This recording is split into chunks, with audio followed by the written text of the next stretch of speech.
പൊട്ടുവെള്ളരി ജ്യൂസാണ് ഉണ്ടാക്കുന്നത്. ശരീരത്തിന് നല്ല തണുപ്പ് തരുന്നൊരു ഫ്രൂട്ടാണ് പൊട്ടുവെള്ളരി. അതുകൊണ്ട് തന്നെ വേനൽക്കാലത്ത് കുടിക്കാൻ പറ്റിയ നല്ലൊരു ജ്യൂസാണിത്. നമ്മൾ പലതരത്തിലുള്ള പൊട്ടുവെള്ളരി ജ്യൂസ് ഉണ്ടാക്കാറുണ്ട്. അതിൽ നിന്നൊക്കെ വ്യത്യസ്തമായി ഞാനിതൊരു പ്രത്യേക ഇൻഗ്രീഡിയന്റ് കൂടി ചേർത്തിട്ടാണ് ഇത് ഉണ്ടാക്കുന്നത്. നമുക്കിത് എങ്ങനെ ഉണ്ടാക്കാം എന്ന് നോക്കാം. മൂത്ത നല്ല പഴുത്ത പൊട്ടുവെള്ളരിയാണ് ഇതിനായി എടുത്തിരിക്കുന്നത്. ഇത് 1.5 കിലോഗ്രാം ഉണ്ട്. പൊട്ടുവെള്ളരി വാങ്ങിക്കുമ്പോൾ ഇതുപോലെ പൊട്ടിയ വെള്ളരി തന്നെ വാങ്ങിക്കാൻ നോക്കണം. നന്നായി പഴുത്ത വെള്ളരിയാണെങ്കിൽ നമുക്കിത് പെട്ടെന്ന് തന്നെ ഇതിന്റെ തൊലി പൊളിച്ചെടുക്കാൻ പറ്റും. ഇനി നമുക്കിതിന്റെ തൊലിയും ഉള്ളിലെ കുരുവും മാറ്റിയെടുക്കാം.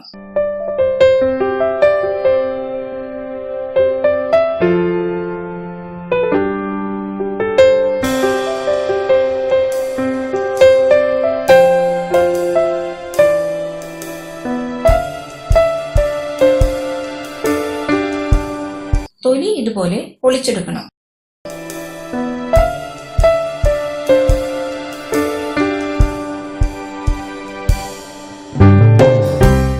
ഇപ്പോൾ ഇത് റെഡി ആയിട്ടുണ്ട്.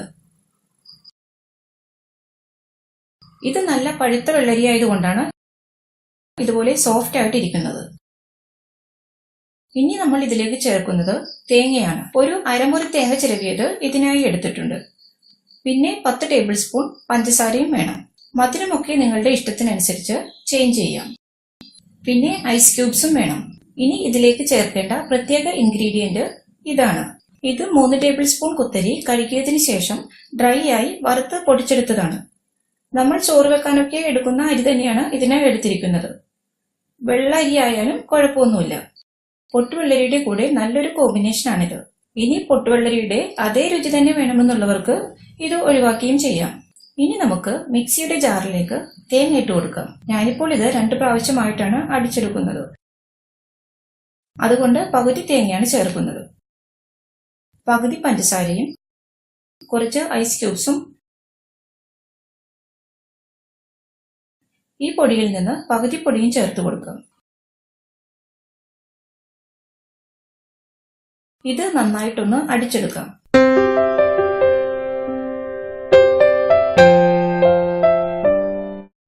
ഇനി ഇതിലേക്ക് പകുതി പൊട്ടുവെള്ളരിയും കൂടി ചേർത്ത് ഒന്നുകൂടി ഒന്ന് അടിച്ചെടുക്കാം.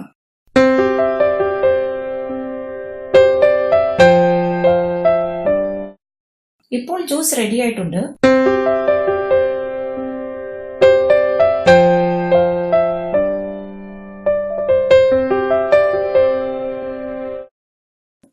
ബാക്കിയുള്ളത് കൂടി ഇതുപോലെ അടിച്ചെടുക്കാം.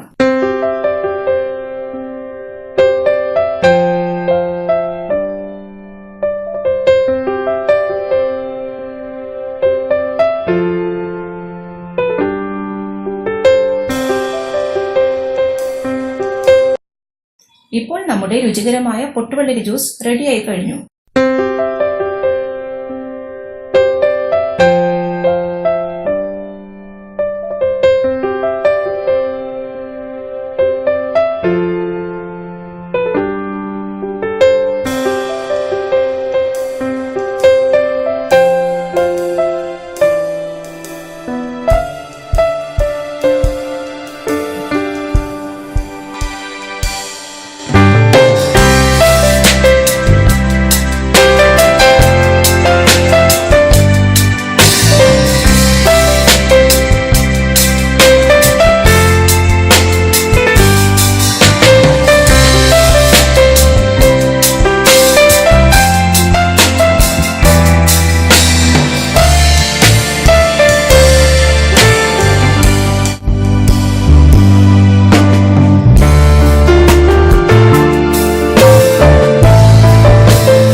ഈ വീഡിയോ ഇഷ്ടമായെങ്കിൽ ഷെയർ ചെയ്യാനും ലൈക്ക് ചെയ്യാനും സബ്സ്ക്രൈബ് ചെയ്യാനും മറക്കരുത്. Thank you.